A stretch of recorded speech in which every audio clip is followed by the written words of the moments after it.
So good morning, everybody. We're back. All right. So remember yesterday talked about building value by giving people 18-ounce pounds and 65-minute hours, baker dozens, that sort of thing, right? So today I want to discuss something that's closely related to that, except for, let's say, a different aspect of it. It's really a different subject, but it's the same actions, okay? Now, have you ever responded to free offers? People say, here, free. Why do they give you stuff for free? Well, everybody says, well, that's a hook. Well, it is a hook. Of course it is. We know that. All right, whether it's effective or not, you probably have no way to gauge that. But it turns out it is. The proof is in that pudding, I'll tell you, because, they're still doing it 100 years later. They'd have died a long time ago if there was nothing to it. So people that keep numbers on this stuff, research, know that using a hook works. Now, let's come back to yesterday. Yesterday we talked about those extra value things, right? Now, if those aren't hooks, what are they, right? So if you're building value, that means a public perception in your business that your business is a good way to spend money. Let's say that. And presumably, if they have anything to compare to, a better way to spend money than somebody else's, whatever you sell. But let's look at it from this hook side. And, you may have heard of the Law of Reciprocity. If not, it's a pretty common term, and you can read all about it on the internet, no doubt. You're hearing about it on the internet now, right? So the law of reciprocity is basically if somebody gives you something, there's something in you that wants to give back to them. And for example, that's why Hare Krishna people give you flowers, because it's like, oh crap, I got a flower in my hand, now I have to give them some money. But, and it's not just the Haris that do that. I mean, it's like everywhere, all over life, it's happening to you. And it's not necessarily an evil thing. It's just a pretty powerful device. So my suggestion to you is have it all kind of planned out. Now, I used to be in the service business. I think I've mentioned that I was in the chimney business, right? And I started out in that business in the service side. So that meant I was going and knocking on people's doors to clean the chimney, right? When people answered the door, I'd introduce myself and, I'd have whatever I had to say, but I put something in their hand. A pen is pretty common. People give away pens, but you give people something.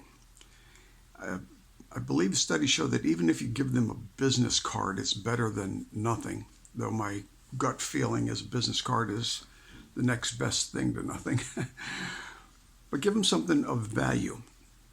And the more value it is, the more likely you are to get a response. If you're selling big ticket items, you might be able to afford to give away big ticket things. I was in a group once with a lady who, basically she wanted to sell you what amounted to $1,000 a year worth of membership. And the life expectancy of somebody that joined was like 3.5 years. So she's basically making $3,500 sales, right? And the people that she was making these sales to were, people in business that were doing okay in business, able to, pay the freight. And when I say $1,000 a year, I'm thinking back to it. What am I talking about? It was more like $8,000 a year. So what's that? 3.5 years. Over 30,000. I don't know if she ever did it, but she was talking about sending people very expensive little motorized, little cars that radio cars. And this is back before now. If you're going back 10 years ago, they were a lot more expensive and a lot less easy to find good ones.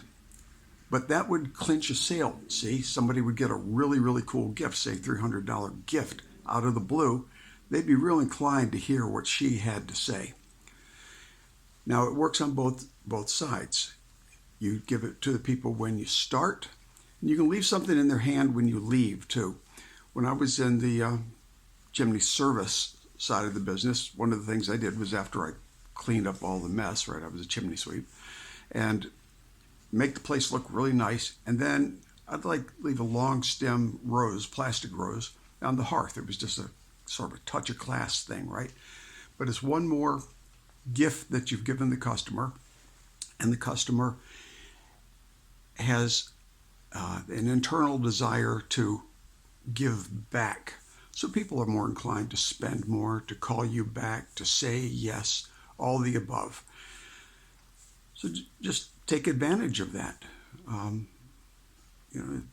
level, it's just kind of good manners. Well, I should have looked up the scripture on this. There's a Bible verse that actually says about that same thing. You do something nice for somebody, they'll do it back to you. But and I don't mean do unto others either. Though that works, doesn't it? You get the picture. Give people something of value to start with, and they will be more inclined to give you something back. And that goes all the way down to free samples, free use of the car, all of those sort of things. Okay? You can figure it out, I'm pretty sure. All right, next time, I'm going to talk about something else, particularly if you're selling things where there are a couple of different price levels. This is going to help you sell more of them if you're not already doing this. All right? So I'll see you then. Take care. Hey friends, I hope this was useful to you. Would you do something for me? Would you please share this with anybody you know that ought to hear it too? And then, would you please give me the thumbs up and subscribe, right? That's kind of important on these things.